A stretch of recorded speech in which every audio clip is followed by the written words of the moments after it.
परसों उसे फांसी होने वाली है।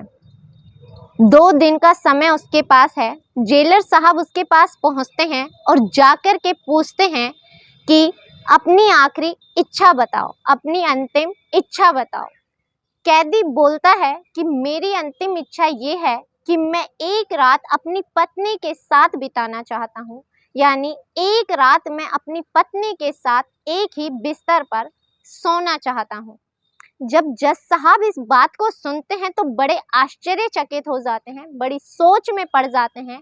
लेकिन उस व्यक्ति के पास 2 ही दिन बाकी हैं और ये उसकी अंतिम इच्छा है, तो उसे पूरा करने का फर्ज तो उनका बनता है। इसलिए वो इस कार्य के लिए हाँ भर देते हैं। लेकिन जब इस घटना के बारे में आप पूरा सुनेंगे और जब सुन करके आप सोचेंगे तो आपकी भी रूह कांप जाएगी। नमस्कार, मैं ज्योति गौड़ और आज मैं आपको एक ऐसी सच्ची कहानी सुनाने जा रही हूँ जिससे शायद आप भी सोच में पड़ सकते हैं कि क्या ऐसा भी हो सकता है। 2 दोस्त थे और दोनों अलीगढ़ के रहने वाले थे। अलीगढ़ के दोनों दोस्तों की जो दोस्ती है वो बचपन से ही चलती आ रही थी। दोनों साथ साथ पड़ोसी थे, दोनों साथ साथ पढ़ते हैं, पढ़कर साथ साथ स्कूल जाते हैं, स्कूल से कॉलेज पास करते हैं और कॉलेज जब पास कर लेते हैं तो एक ही कंपनी में दोनों कार्य करने लगते हैं। एक का नाम होता है अनुराग और दूसरे का नाम होता है भास्कर। दोनों में घनिष्ठता होती है, दोनों अच्छे मित्र होते हैं, इसलिए एक ही जगह पर वो कार्य कर रहे होते हैं। कंपनी में कार्य करते वक्त वहीं पर एक लड़की होती है जिसका नाम होता है रेनू। जो रेनू है वो भी उसी कंपनी में कार्य करती है जहां पर अनुराग और भास्कर कार्य किया करते थे। अब जो रेनू है उसकी दोस्ती अनुराग से हो जाती है। अनुराग और रेनू के बीच एक अच्छी सोच और समझ बढ़ने लगती है, दोनों की दोस्ती आगे बढ़ने लगती है, दोनों एक दूसरे को बहुत ज़्यादा पसंद करने लगते हैं। अब जब वो खाना लाते थे तो एक दूसरे के साथ शेयर करते थे, कोई चीज़ लाते थे तो एक दूसरे के साथ शेयर करते थे, मार्केट जाना होता है तो दोनों साथ साथ जाते थे। एक तरह से दोनों एक जगह ही कार्य करते हुए एक सच्ची मित्रता निभा रहे थे। जो रेनू है वो वाकई में बेहद खूबसूरत है, देखने में बहुत ज़्यादा अच्छी दिखाई देती है। उसके बोलने का ढंग, उसके चलने का ढंग, हर कुछ बहुत ही अच्छा है। जो भी व्यक्ति उसे देखे, उसे देख करके वो आकर्षित जरूर हो जाए। लेकिन जो रेनू है वो स्टाफ में ज़्यादातर किसी से भी बातें नहीं करती सिवाय अनुराग के। वो अनुराग के बहुत ज़्यादा करीब है, अनुराग से उसकी दोस्ती बहुत ज़्यादा बढ़ जाती है और वो ज़्यादातर समय सिर्फ अनुराग के साथ ही बिताया करती थी। अब जब इनकी दोस्ती बढ़ने लगती है तो ये चीज़ें दूसरों को भी दिखाई देने लगती हैं, दूसरे लोगों को भी ये बातें समझ आने लगती हैं कि इन दोनों के बीच में निकटता बढ़ रही है। इसी बीच जो भास्कर है वो रेनू को देख करके उसकी तरफ आकर्षित होता है, लेकिन रेनू से जब भी वो बातचीत करना चाहता है रेनू उसे सीधे मुंह बात भी नहीं करती। ये चीज़ कहीं ना कहीं भास्कर को बहुत ज़्यादा चुभा करती थी, अखरा करती थी। अब एक समय बैठे हुए थे तो वो भास्कर है जो अनुराग से कहता है कि यार जो तेरी दोस्त है रेनू, मेरी भी दोस्ती उससे करवा दे। तो अनुराग उसे समझाता है और कहता है कि किसी भी लड़की के साथ जोर जबरदस्ती से दोस्ती नहीं की जा सकती। वो मेरी एक बहुत अच्छी दोस्त है, मैं उसे ऐसा कुछ भी करने के लिए तुमसे नहीं कह सकता, ना ही उसे फोर्स कर सकता हूँ। ये बात कहीं ना कहीं भास्कर को चुभ जाती है। वो सोचने लगता है कि जो बचपन से आज तक मेरा दोस्त रहा है, मेरे साथ रहा है, आज तक हम दोनों हर चीज़ में साथ रहे हैं, लेकिन आज एक लड़की के लिए इसने मुझे इनकार कर दिया। ये बात कहीं ना कहीं भास्कर को चुभ जाती है और ये बात वो बर्दाश्त नहीं कर पाता। कुछ समय बाद वो रेनू के साथ में कुछ ऐसा करता है कि उसके साथ दरिंदगी करता है। दरिंदगी करने के बाद बड़ी ही बेरहमी से उस लड़की का कत्ल कर देता है गला घोंटकर, और उसकी जो लाश होती है उसे उस जो अनुराग का बेड है उसी पे पटक करके वहां से भाग जाता है और पुलिस को कॉल लगा देता है। पुलिस मौके पर पहुंचती है। मौके पर पहुंचने के बाद उसी के कमरे में, उसी के बेड पर जो रेनू है उसकी मृत लाश पड़ी हुई होती है। पुलिस आ देखती है ना ताव, तुरंत अनुराग को बिना सोचे समझे गिरफ्तार कर लिया जाता है। अनुराग कुछ नहीं समझ पाता, उसे कुछ समझ में आता उससे पहले उसे गिरफ्तार करके ले आया जाता है। यहाँ लाने के बाद उससे पूछा जाता है तो वो कुछ समझ ही नहीं पा रहा था, क्योंकि जो कुछ हुआ था इतना अचानक से हुआ था कि वो खुद कुछ नहीं समझ पा रहा था। अब जैसे ही ये खबर सोशल मीडिया के माध्यम से लोगों तक पहुंचती है तो लोगों में आक्रोश भर जाता है। हर कोई सिर्फ ये कह रहा था कि कुछ भी हो, इस दरिंदे को फांसी की सजा होनी चाहिए। इंतजार किया जाता है पोस्टमार्टम रिपोर्ट का। अब पोस्टमार्टम रिपोर्ट आती है तो पता चलता है कि उस लड़की के साथ बड़ी ही बेरहमी से कुकृत्य किया गया था, दरिंदगी की गई थी और दरिंदगी के बाद बड़ी ही बेरहमी से उसका गला घोंटकर उसकी हत्या कर दी गई। जब ये बात लोगों तक पहुंचती है तो लोगों में और भी ज्यादा गुस्सा भर जाता है। अब चारों तरफ सिर्फ यही था कि दरिंदे को फांसी की सजा होनी चाहिए।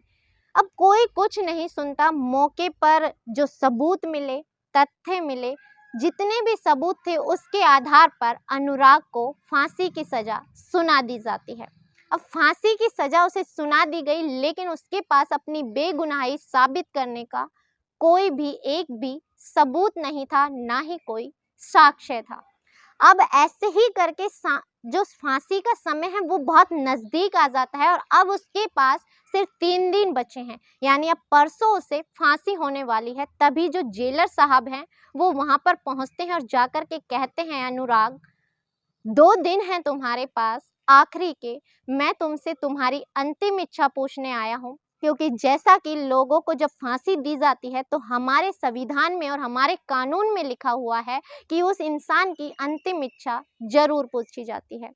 तो मैं पूछना चाहता हूँ कि तुम्हारी आखिर अंतिम इच्छा क्या है। तो जो अनुराग है वो कहता है कि सर, मेरी अंतिम इच्छा सिर्फ इतनी है कि मैं एक रात अपनी पत्नी के साथ बिताना चाहता हूँ, उसके साथ एक बेड पर सोना चाहता हूँ।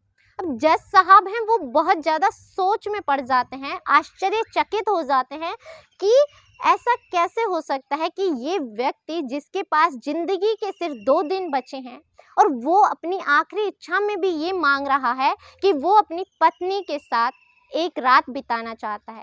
शायद हो सकता है कि वो अपनी पत्नी से बहुत ज़्यादा प्रेम करता है और उसके मोह में शायद उसने अपनी अंतिम इच्छा अपनी पत्नी के साथ बिताने के लिए मुझसे मांगी है। जेलर साहब हैं वो मान जाते हैं और कहा जाता है कि ठीक है।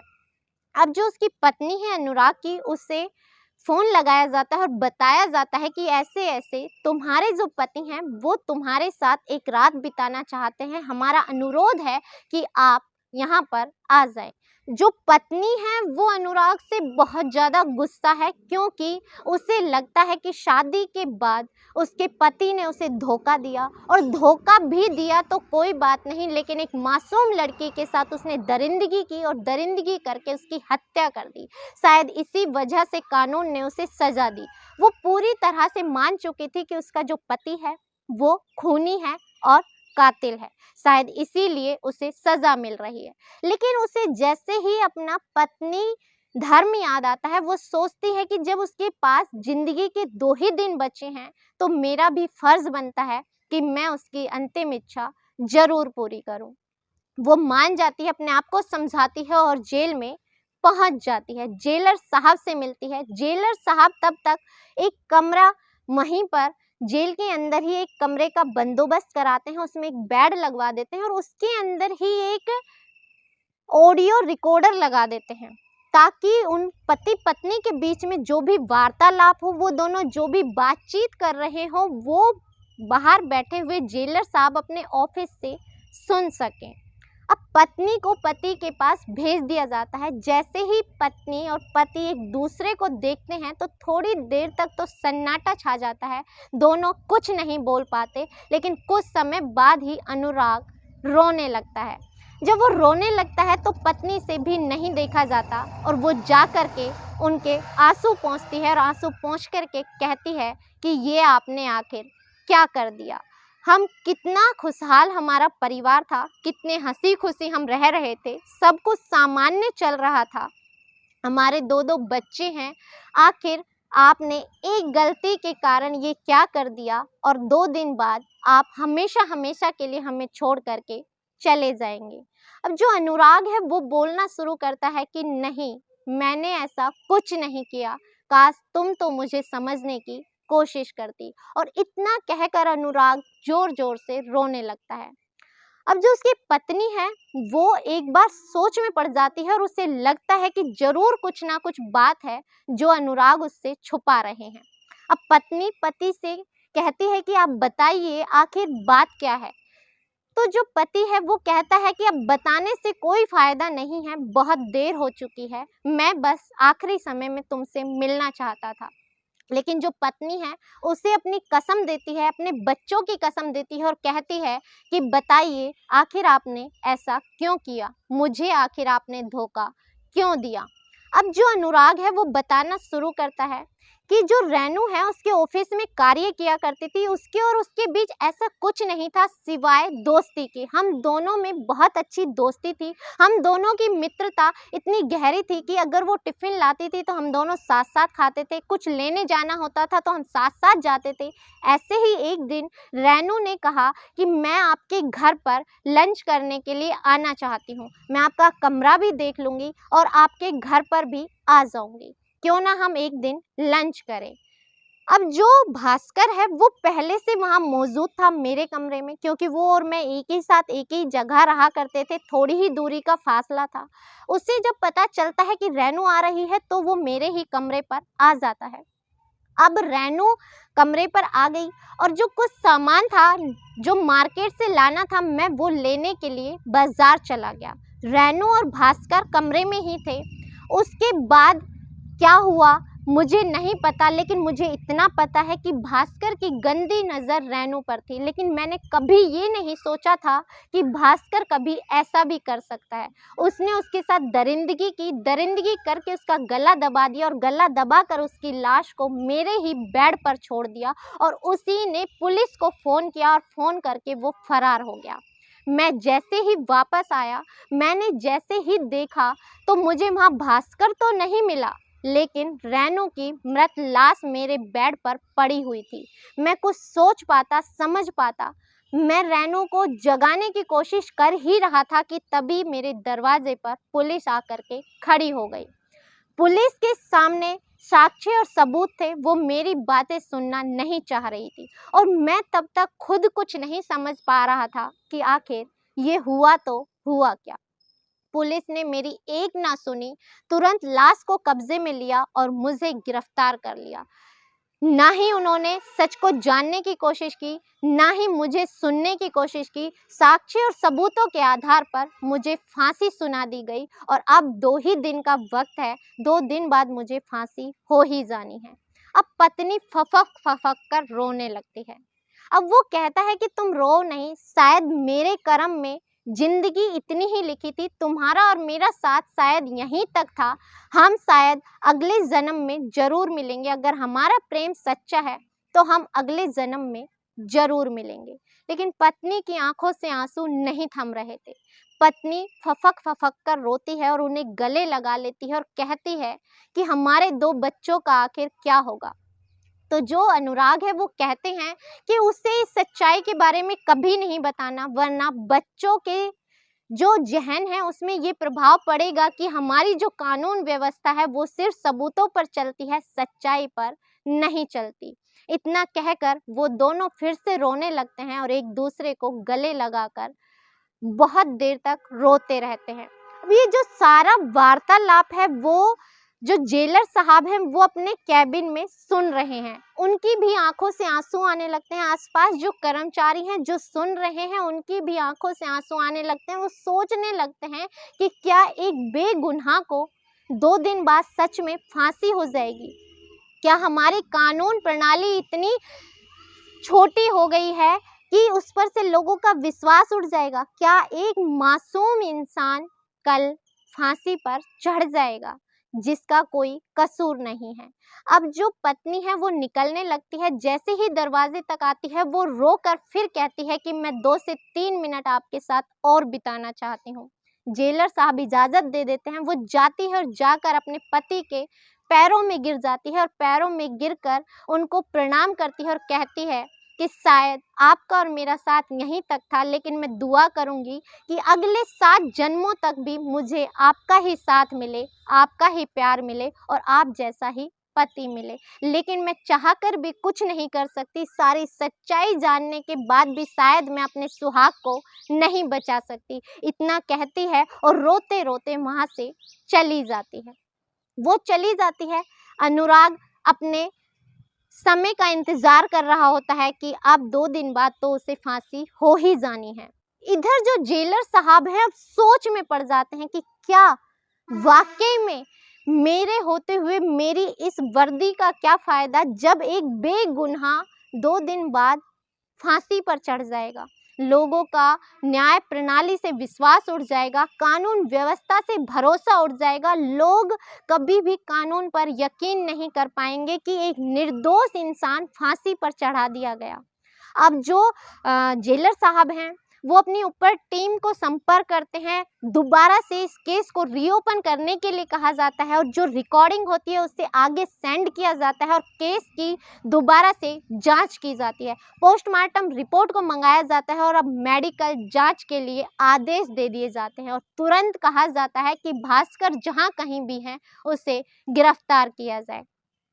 जब भास्कर को गिरफ्तार किया जाता है तो सबूत और साक्ष्य जुटाने के लिए जो अनुराग के आसपास के जो कमरे के आसपास के जितने भी सीसीटीवी फुटेज थे उन्हें खंगाला जाता है तो देखा जाता है कि अनुराग वाकई में बाहर गया हुआ था और जो भास्कर है उसके कमरे में जा रहा है और कत्ल के वक्त वो वहां से घबराया हुआ बाहर निकल रहा है। इतने साक्ष्य और सबूत बहुत थे और भास्कर को जब गिरफ्तार किया जाता है, उसे सख्ती से पूछताछ की जाती है तो वो अपना गुनाह कबूल कर लेता है और फांसी की सजा भास्कर को सुना दी जाती है और अनुराग को बाइज्जत बरी कर दिया जाता है। उसकी पत्नी को फोन लगा करके बताया जाता है कि तुम्हारे पति को बाइज्जत बरी कर दिया गया है।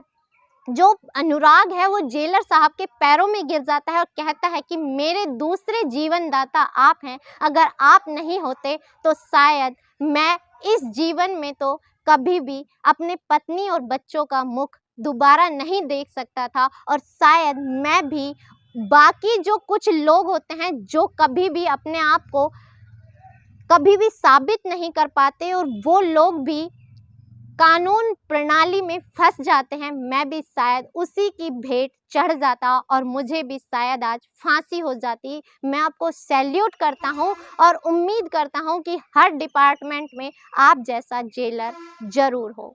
तो दोस्तों, इस कहानी को सुनाने का उद्देश्य आपको दुखी करना, परेशान करना है, आपकी भावनाओं को ठेस पहुंचाना नहीं है, बल्कि आपको सजग करना है, जागरूक करना है। और आप बताना ज़रूर कि इस कहानी को लेकर आपकी राय क्या है, और ज़रूर बताएं ताकि हमारे हिम्मत और हौसले बढ़ते रहें और आगे भी हम ऐसी ही अच्छी और जागरूक करने वाली कहानियाँ आपके साथ साझा कर सकें। तब तक अपना ख्याल रखें, सुरक्षित रहें, सतर्क रहें। जय हिंद, जय भारत।